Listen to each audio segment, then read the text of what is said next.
Hi everybody. I want to spend a minute going through the new design and some of the thinking behind it. First of all, you can see how beautiful this is and attractive, that right away you see something that draws you in. It's so beautiful on the outside, you want to see what it looks like on the inside. And so you have this beautiful bell tower. It's like a lighthouse that beckons and draws students in, and that's where the main entrance is. And so where this is going to go is on our current existing property. We have 1.22 acres, and we're going to maximize it. That around the outside, you have kind of a ring of parking. So that's all on the surface, and it's on nice blacktop, not the dirt and gravel that we have now that gets you dirty on the way to church. And so I'd like to talk you through this design a little bit. First, most people's first impression is, when they come, that they're either coming to Mass, or for a lot of students, it's not Mass, it's another activity at the Newman Center.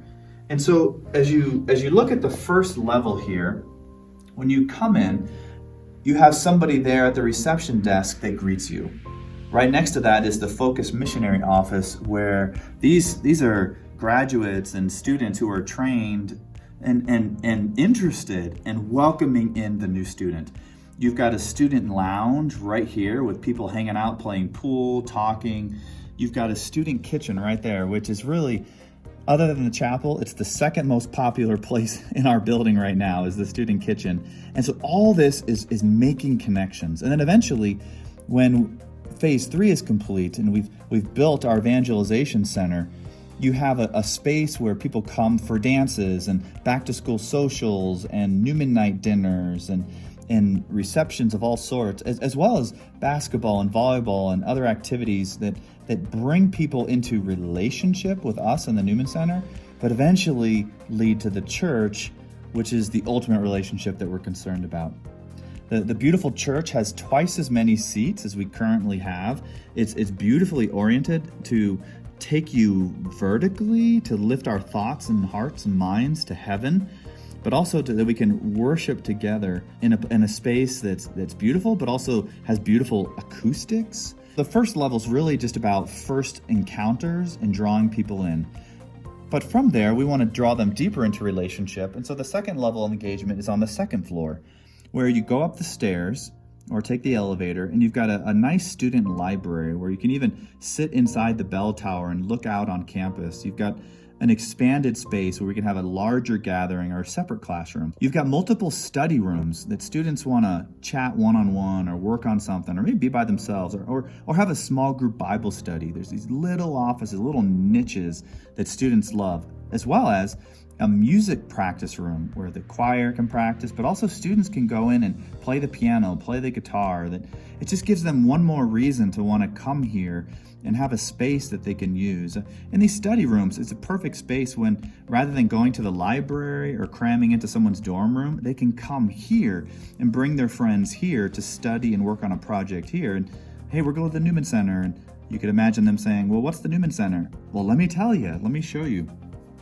Then there's the third level of engagement that takes you even farther. That's where Father Matt's office is going to be on the third level, is a conference room and some other classrooms, workrooms, the staff, intern offices. There's going to be a receptionist to greet you on the first level, and then that brings you deeper into the Newman Center. On the fourth level, we have a need for some mechanical space for, plumbing, electrical, all those things.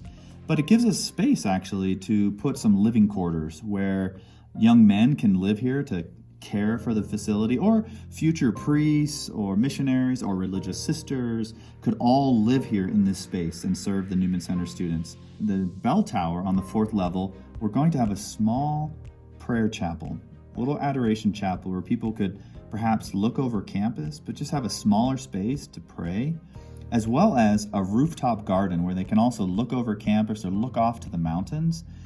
And so all these little spaces and niches give students other reasons to come here, and a place to build relationship. That what we're committed to here is building a Newman Center that can serve students for generations to come. That it draws them in with their beauty, but then they stay because of the relationship and encounter with Christ. It's going to take a lot more support to help make this happen. We want phase 1 to happen as soon as possible, But then we need phase 2 to have expanded space for students to gather in. And yet the full vision with phase 3, it's going to take all of us together.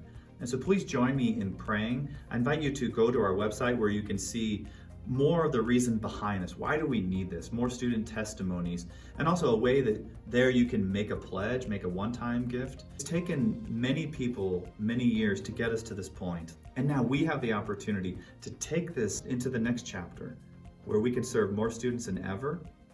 So God bless you, and I invite you to join me in this exciting mission of the Lord.